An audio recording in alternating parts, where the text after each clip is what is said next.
What's going on, everyone? Welcome back. Thank you so much for tuning in today to check out another Marvel Rivals video that I have made here. If you're taking a look at the screen already, you will see that, yes, I picked up the Battle Pass. I just had to, okay? I'm a bit of a simp for Jeff, I guess. I don't know if you want to put it any other way. I can't help it. Had to get the skin. It's really awesome. This is the first Battle Pass I've actually picked up, which is, I guess, monumental in its own right. The video that we're going to talk about today is pretty cool, actually. This came from a recommendation, or maybe not a recommendation, but a thought, an idea in a comment on a recent video. Get back out of here so we don't have to keep listening to Jeff breathing heavily. It came from Dang Sensei 77, and what we're going to be talking about, let me move this over here for you guys so we can get this kicked off, is creating tempo for easy objective control. So anyway, shout out Dang Sensei 77. Again, this is a really good idea of something to talk about. It kind of flows into what I spoke about on the last video, which is about stalling. Tempo is extremely important in this game, but if you did not see the video about stalling, I'll put a card up here at the top for you guys to check that out. It's a good video. It talks about good hero choices for stalling and the value of it as well. So for tempo, this is a little bit different. So what am I even talking about when we're talking about tempo here? There are certain heroes in the game that have the ability to manage the ebb and flow of every push, whether that means hindering it or slowing it or even expediting the effort, right? There are certain heroes that you're going to realize just do things a little bit better than others. And I'm not just talking about getting elim, soaking up damage, doing healing. It's not even about that. It's just about how you are actually able to affect the outcome of the game. And I think that is something that I would say, and I don't want to speak for everybody here, but something that I would say personally, I find in my games, people just kind of lack that mentality, right? And I don't mean that as a diss. I don't mean that in, talking down on people or anything like that. It's just, it's easy to get caught up in getting eliminations, and I understand why that is. It's fun. It's fun to get that little dopamine rush of seeing the KO thing pop up on your screen, getting the double, the triple, whatever it might be. But the thing is, the kills don't really win the game. It's helpful. Yes, it's helpful, but it doesn't win it. Objective control is what wins it. And unfortunately, for the people like me, for an example, who think about this game in an objective sense and really care about who people are picking and who I am playing as, because I want to make sure I can help control the objective as much as possible, the problem is that we have zero objective stats. All we have are team deathmatch based stats, slayer based stats. So that's all you see at the end of the game. So that's all people value. If we had these objective stats, control time, that kind of thing, and I'm not trying to beat this, idea to death here, or talk about this too often, but truthfully, it really is a problem. It really is a really big problem, because no one's going to value stalling, generation of tempo. In the lower ranks, when you are playing solo queue, you're playing with random people. Yes, okay, you have a full team, you're playing in the higher ranks, whatever that might be. In those cases, then yes, people recognize that and they understand it. But for the majority of the player base, there's no gratification from it. There's no thank you. There's no acknowledgement of the assistance that you did. They're just going to look at it and say, you didn't get many kills, you suck. But the reality is, there's no way to know how much value somebody provided unless you actually do a VOD review, because we don't have any stats that would give you any sort of indicator of any value in the game aside from getting an elim. It's really stupid. It's a huge fumble from the devs. I hope that they change it. I actually submitted it recently on the Marvel Rivals Discord as a suggestion. Who knows if they'll ever see it? I don't know. I submitted something about needing those stats, so I guess we'll see. Maybe it'll happen.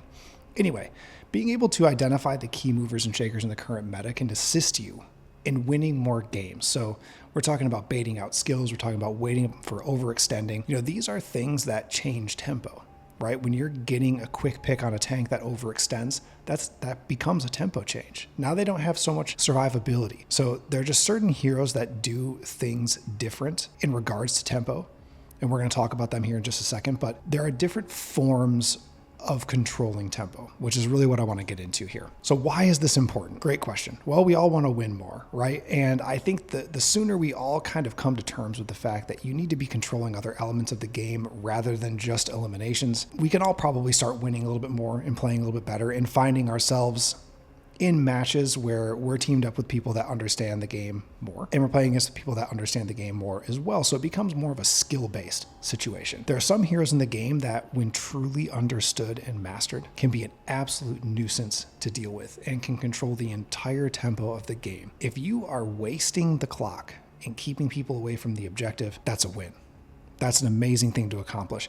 I put these heroes now into 3 different categories. Stagnators, that's not really a word, I don't think. I just made it up. Makes sense. People that cause the game to stagnate. Delay fish. I watched Nemo earlier today, so delay fish was in my head, so that's what we're going to call the second set of these heroes. And then heroes that are just absolute burdens, okay? For the stagnators, again, not a real word, I don't think. High potential in the ability to make a match stagnate. Players with a high skill level with these heroes can make it very tough to make any form of approach. And this is a really big deal. Penny, Doctor Strange, and Mr. Fantastic, I put in here. Now, you could maybe add some other ones in here, and if you're thinking that someone's missing, I have some that I kind of push to the side that we're going to talk about later, but like just for like straight up match stagnation, I put these 3 as the top, in my opinion. Penny as a hero, when used efficiently, can make it very hard for the enemy team to really do anything. Like, truthfully, creates this massive line of defense that's easy to hold, that's tough to cross, can nuke supports in their alts like Luna and Cloak and Dagger. And then it's just also a really great hero to hold, you know, any of the objective area. Doctor Strange's shield is just nuts. And right now it's really, really difficult to deal with. If you have a very good Strange, like a very talented Strange can swing a game for a team, without a doubt. If you lose control of the objective and they have a really good Strange on their team, it can be so hard to approach and take that objective back. Like, truthfully, I've had so many games where it's like, can we please just take out this Strange? And it's just so difficult. Mr. Fantastic, even with the nerfs, he's still the king of making it hard to do things, as I would say. Soaks up a lot of damage. He blocks alts, shields teammates. He can tank on the objective, and it's just really tough to approach him. He's got really good distance with his attacks, decent damage, and you can really be punished by pushing in and getting too close to him if he transforms and then just starts slapping you, you know, until you get eliminated, basically. Now, for the delay fish, this is a little bit different. Okay, we got Cap, Venom, and Thing. These heroes are more like in the Space Maker and the, I guess, stalling mentality. They can all do multiple roles super well. You can dive with Venom, you can dive with Cap, you can go for the elims with them. With Thing, you can deal with the flyers, you can just create space, you can dive as well. And even counter dive with them. They have many things that they can do. But I would say that these 3 specifically, from matches that I have played so far, you know, I would say even in Season 3.0 and 3.5 now, these are heroes that are becoming increasingly more difficult to deal with. They just delay everything from happening, pretty much. If you are on offense and you're trying to move the objective through, you're playing a convoy around, Cap, Venom, specifically, can make it so hard for you to gain control of that objective and move it forward. It's so hard to deal with them. And especially if they're both on the same team together, it's just really, really, really tough. And then, you know, with Venom too, he can dive the back line. He can go in and out all the time. It's hard to take him down. It's really, really hard. He doesn't even have to get eliminations, truthfully. It's more like the annoyance. It's more him just like delaying whatever you're trying to do. One of the biggest issues that I have with Venom right now personally is when I'm playing a healer and we have a Venom on the other team that's good at the character, and they just keep diving the back line and leaving. It just delays every effort that you have in trying to help the front line, because you constantly have to heal each other to get Venom to leave you alone. So you really have to like have a strong balance in your progression through the map. When any of these heroes are on board and the person playing them is good with them, you have to really make sure that you're moving together, because it's so difficult to take them down. And I see so many people still like just hard focusing tanks as far as damage is concerned, while the DPS players are behind them pretty much unchecked. The healers are unchecked. This is just a problem like overall in this game, I think, is priority focus for who you want to deal your damage to when a team fight is happening. The tanks aren't the one, you know what I mean? And with these 3, they're always, you know, so difficult to take down, just so difficult to take down. So when you're wasting skills and wasting your shots on them and everything, it's just delaying. It's just delaying what's going on right now. It makes the team fight not go anywhere. So these 3 specifically I have found, especially in recent games, to be very tough to deal with. And you put all 3 of them on a team, it's rough. It's real rough. And now heroes that are just absolute burdens. Hulk, Wolverine, and yes, Blade. I know in the beginning I was hearing, I don't want to speak for everybody here, but I was hearing in the beginning Blade wasn't that good. I hadn't been on yet. He released and I wasn't able to play right away, so I didn't experience day one with him. I myself personally have not even tried him yet, not even in the practice range. So I don't really understand what he's doing, but I can tell you right now, if you don't think that Blade is that good, trust me when I tell you, you have not played against someone who mastered him yet. If someone is really good with him, man, it is bad. It is really, really brutal. If they have the skills mastered, the process of playing him figured out, and then if they have a good pocket healing situation going on, Blade is just nuts. Hulk is kind of the same way too. He has probably, I don't know, as far as like tanks are concerned, he has a pretty interesting kit. I don't know, I don't want to say most interesting because I guess that's kind of a relative thing to say. But Hulk can create so much space. He can control the objective. He can isolate people. He can win so many 1v1s. He's just so strong. He is so strong and very difficult to deal with. I don't know if you guys have had these matches come up for you before, but I have played a handful of rounds recently, definitely recently, where it's been Hulk and like 4 healers. And then, you know, another tank or a DPS, and you just can't take him down. He deals so much damage. It's like he just doesn't even fight the tanks. You know, they just push through and ignore the tanks. Basically, the healers are healing each other, healing him, and he just runs through, takes out the support, takes out the DPS, and then they deal with the tanks last. It's happened to me before. I've come up against these teams, and it's impossible. I mean, it's not impossible. Obviously, there's a way around it, but you got to be really coordinated to make that happen. So playing solo queue, you know, it's just going to be what it is, but it's rough, man. Hulk is so good at creating space, controlling the tempo as well. Like, one of my favorite things to see Hulk players do is when you have a really good team fight happen that goes your way, and Hulk just like runs off to the last 2 that are, you know, they escaped, and then he just slowly eliminates both of them. You know, not at the same time, but that way it staggers the respawns, and it makes time get wasted, truthfully. Wolverine is also a very, very good one. I mean, look, all I have to say here is he's always banned. I'm sure you guys know this as well. He's banned in like every single game right now. He is just an absolute burden. So if you want to learn, you know, any heroes right now, pick from these three, or these 3. I would say Strange would be priority here. Like if we wanted to say that, Strange would be priority. I'd probably put Penny secondary, and then Mr. Fantastic. For these, priority, probably Cap. Probably Cap right now. I think the stalling with him is just, the value is just insane. And then for these, for priority, I'd probably say Hulk. And then I'd probably say Blade. Wolverine being a low priority only because he's just always banned. Learn him. Can you play him? Maybe not. And then there's the one that just seemingly does it all. And this is what I was talking about before. Like you could say that Emma was in the first one. You might be thinking, you know, looking back on when you were watching this video, you know, 5 minutes ago, and I didn't have Emma in that list.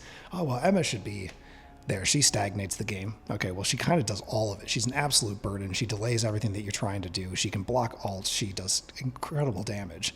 It's really hard to take her down. Like, I think she's still the best tank. Like rounded out, I would say, as far as like your capability of playing with her, because it really feels like you can do multiple roles at the same time. I think Magneto, you could argue, like, based on his kit, like, maybe he's the best tank, but Emma is nuts. It doesn't matter what they do to her. The nerfs have not mattered at all.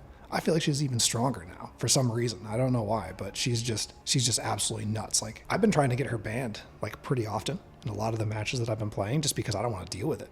It's just one of those things, you know, like, are there other heroes that maybe would be better to ban? Maybe, but sometimes you just don't want to deal with it. You know, you play against one good Emma, and then the next game, it's like, I don't want that. I don't want to risk it. I don't want that in this lobby. So she's phenomenal. I really do want to spend some more time on her. I think that she's really fun to play, actually. I played her for quite a bit when she first came out, and I really enjoyed it. The play style is really fun. I don't know why I stopped. I think I just started playing with some other heroes. There was no reason in particular, but I definitely need to pop back in and spend some more time with her. Another one that's worthy of mentioning right now would be Groot. His relevance is coming back. I think it's worth spending some time on it, because there are matches that I play right now where Emma and Magneto are banned. Getting Groot as a hero that you're comfortable with is incredible. He got some good buffs, you know, recently. He's got more distance on his attack, and also with the Mantis team up right now, he's got the extra wall. I haven't played with him. I don't know how it works exactly, but I know the team up is very good. I've been seeing a lot more people playing with Groot recently, and it's crazy. It's crazy. I forgot how good he is because people didn't play with him for a little while, you know, but there was a period of time, like back in like 2.5 maybe, where he was getting banned always. Like every match was like Groot was the first ban, and then that just kind of went away, but then people didn't play him anymore. But now he got a little bit of a buff, and the team up, I'm seeing him now, and he's good. I don't know exactly how good yet. I haven't played against him too much, but I have had some rounds where it's just been like, man, this is a problem again. So I guess, you know, it remains to be seen as far as like how relevant he is, but I wouldn't be surprised to start seeing him get banned again. Then I wanted to talk a little bit just about some misunderstood heroes. And these two in particular. And look, the reason I wanted to bring this up was because I play the two of these right now. This is like my go-to. I play Penny. If I can't play Penny, but we need another tank, I'll play Magneto, because I've been getting pretty good with Magneto. But otherwise, I'll just swap and I'll heal, and I'll play Jeff. These heroes are pretty often, when I play them, met with opposition, like right away. Right when I first lock them in, people are just like, they'll type in chat or whatever and just be like, oh, please no Penny, or like, not Jeff. Like, can we please not play Jeff? Can you play an actual healer, right? These are things I hear daily. Right. So with Penny, I think what's really important to note about Penny is people think that domination's a great situation for Penny. I see her get banned right now too. Clearly there's value, right? Also, I would say in considering Penny, a lot of people say you shouldn't ever like play her on offense. That's normally the thing that I'll hear is when we're on offense, they're like, please don't play Penny, play somebody else. Like, we're on offense right now. That's for defense only. I disagree. The stuns are great for offense. The mines, you can throw them past the tanks into the back line. I get a lot of picks on healers doing that, just throwing the mines back. They don't even see them. Nobody sees them. They're just like, they just float through, land. I'll get nukes on some of the supports that way. There's value in that. You can play aggressive with Penny. You can dive with Penny. If you dive into the back line and throw your nest down, like especially if you have the rocket team, if you throw both nests down around the healers, stun one of them, throw a couple mines down, you can get a pick easily. You have your nests out. It's just, there's a lot going on in that case. It's a strong play to make, without a doubt. But the other thing to note about Penny is that when you are playing on offense, and now maybe this is a conditional situation, but when you're playing Convoy, when you get the objective in your control and you are moving it forward, you can move ahead of that as Penny and create a new barricade that the enemy team has to break through in order to get to the objective to try and stop it from progressing forward. This now becomes a defensive play when you are on offense. So keep that in mind, all right? When you have a Penny that you're playing with, and if you are playing Penny as well, when you're on offense, don't stay with the objective. Move forward. Block them coming out of their spawn. Be up there and in their face when they're trying to get to where the rest of your team is, and make that a process for them, right? That's just a very, very, very strong play to make with her. For Jeff, look, Jeff is so much better than so many people think. I don't know why it's like the favorite hero to just hate on and blame, like, oh, another Jeff bum or whatever. I hear it all the time. Jeff is really good. He can avoid divers very, very easily. Like, divers are just a non-issue. Like, that's the thing, is I'll play as Jeff sometimes, like, oh, can we please get another support alt? Like, okay, well, that's kind of the downfall of Jeff, baby, is he doesn't have a true support alt like Cloak or Luna, right? Or Rocket. Problem is, when you have like heavy dive comps going on right now, those are very tough support players to play. And I'm not that good. Like, I'm not so good with Invis or Luna that I'm going to be hitting the freeze all the time. And I know when to like disappear and how to disappear and like when to push people away and how to manage those situations like comfortably and without thinking about it, right? I'm not that comfortable. So I just end up getting eliminated. So there's no value then. Value is immediately lost. Like, cool, they have a support alt. I'm not that great at getting it, right? So I need to spend more time on them. Yes, I should focus on playing those two more. But something about Jeff that I think is really important to note is that he increases the amount of healing that your team is receiving. And a lot of people don't know that. And the reason for that is just like not having objective stats in the game. The devs also did something very interesting where they show your hero abilities, but they don't give you any actual real statistical details on what they're doing. If we look at the healing bubble here, all it says, bubble heals an ally who collects it, granting them healing and movement boosts. Okay, but let's look at something else. If you go to the Marvel Rivals website, okay, this is so stupid. This is so stupid that you have to do this. It should just be in the game. If I click on abilities here, and I go down, I already clicked on it as you can see because I was looking at this earlier. The healing bubble. Healing boost 15%. When you use your bubble on a teammate and it can explode and hit multiple teammates at the same time, not only does it give them a heal over time effect, but it increases all healing that they receive from any source by 15%, and each bubble lasts for 4 seconds. So if you time them correctly, pretty much you can keep your front line, your tanks bubbled without a problem. And they're constantly going to be receiving heal over time. They're going to be receiving 15% more healing. This is the thing too, is I'll play as Jeff and I'll get, even when we win, okay? Let's say I have like 20,000, 22,000, 26,000 healing, and then Cloak or Luna has like 35K or something like that. And people will say like, look at the healing diff. And I'm like, I'm making Luna heal more. I'm giving her a 15% increase in the healing that she's doing. I'm just saying, And I'm pretty sure it works that way, right? It should amount to that, because if they're receiving a healing boost and you heal them, you heal for 15% more, that should attribute to that. This is a really big deal. It increases movement speed too. The healing bubble is so powerful.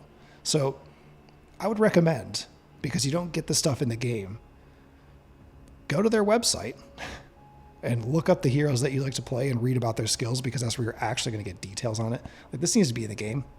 This needs to be in the game. This is just so, it's so dumb. It's so dumb that you got to come over here to do this in a totally different thing, but you know, is what it is. So anyway, I just feel like these two are a little bit misunderstood right now, and it would just be a good idea to sit back, think to yourself, why don't I like certain heroes? Why do I think Penny's bad? Why do I think Jeff is bad? Maybe play as them a little bit.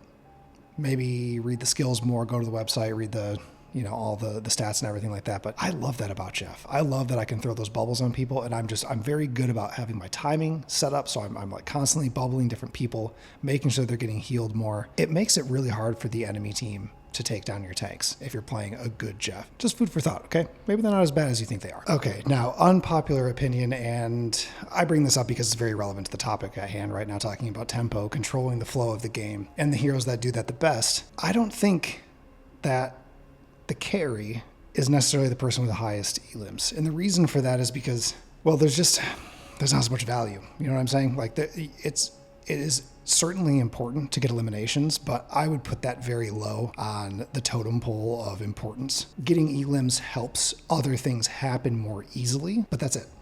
That's it, right? Elims are low. I would put healing above that. I would put spatial management above that. The reason I want to bring this up is because just the other day we were playing in a game where clearly our tanks were like doing super well. And I was healing, like I'm watching this from the back line. I'm watching this absolute control. And it was a good skill-based match. This was not like one of those EOMM games where the enemy team was just terrible and we just steamrolled. No, it was tough. It was a really, really tough game. And at the end of the game, the person with the highest final hit said, "You're welcome for the carry." And I was just like, look, this is the kind of thing, like this inflated ego situation, this like need, this absolute need for relevance in a video game to feel important. It's such an ignorant thing to say. You're welcome for the carry because I got the most final hits. All you need to do is hit one person one time when they're almost dead, and then you get the final hit. Like, it's really not that big of a deal. It's really not something to be proud of, like, truthfully. I have played so many rounds where the duelist player with the most elims, the most damage assists plus most final hits, has less damage dealt than one of our tanks does. There's just a lack of understanding of the stats.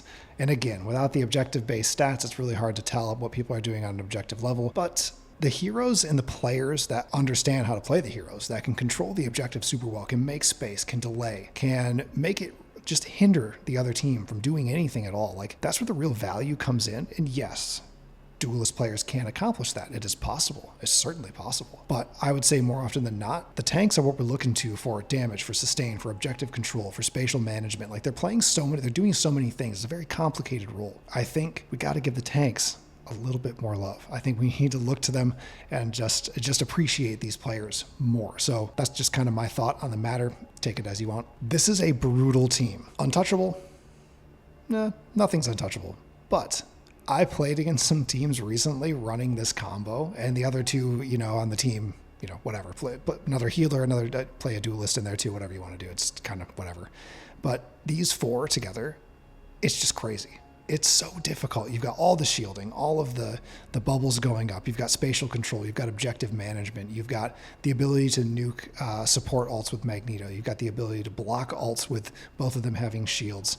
You've got the bubbles from you got the bubbles from Magneto. You've got the bubbles from Hulk. You've got the debuffing going on with C and D. Like, this is a crazy combo. You throw in like Iron Man or something like that, or Blade now. You throw in really any DPS, whatever you want to do is whoever you're best with or whoever your teammates are best with. That's fine. Get another healer in there. This is an amazing team right now.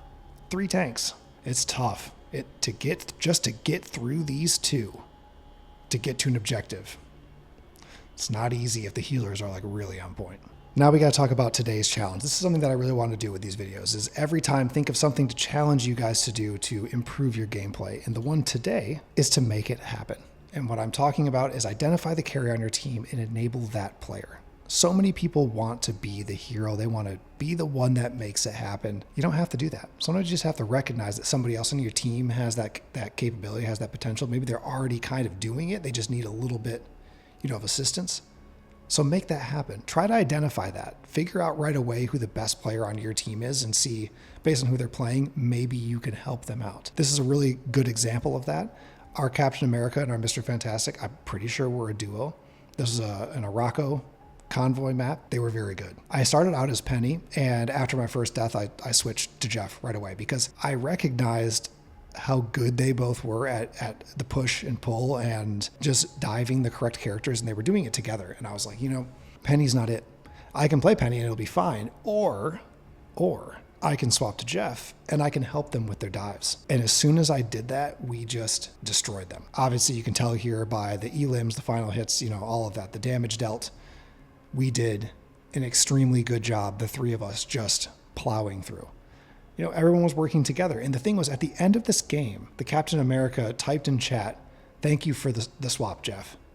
And I was like, finally, recognition for being the enabler and for playing Jeff, because I knew I could bubble him, increase his movement speed. I could give him the heal over time. I could give him 15% more inbound healing, and I could dive with them, go in and out, bounce around with them throughout the map and just make everything that they were doing easier. And it was a really fun round, honestly. And I'll clip it and put it at the end of this video here, right after this. So, if I say my thank yous and everything here coming up, but you guys can watch this match in this video, and it's good. I mean, it was a great round. It was super fun, and we won without a problem because I took a step back and said, I don't need to play Penny. I need to play someone that's going to make these two really perform. And it became unbearable for the other team, and we won without a problem. So it works. I'm telling you, it works. There are many heroes that you can play as enablers, and maybe that's a better way to think of Jeff. Maybe don't think of him necessarily as a healer. Maybe don't. Maybe just think of him as an enabler, someone that can help somebody else perform super well. And that's kind of how I play him. I try to pocket heal certain people with him, and it's pretty effective. So there's my challenge for you guys. As always, thank you guys so much for watching. I really appreciate it. Stay tuned for more videos, many more to come. I appreciate you guys so much. I'll see you in the next video. Cheers.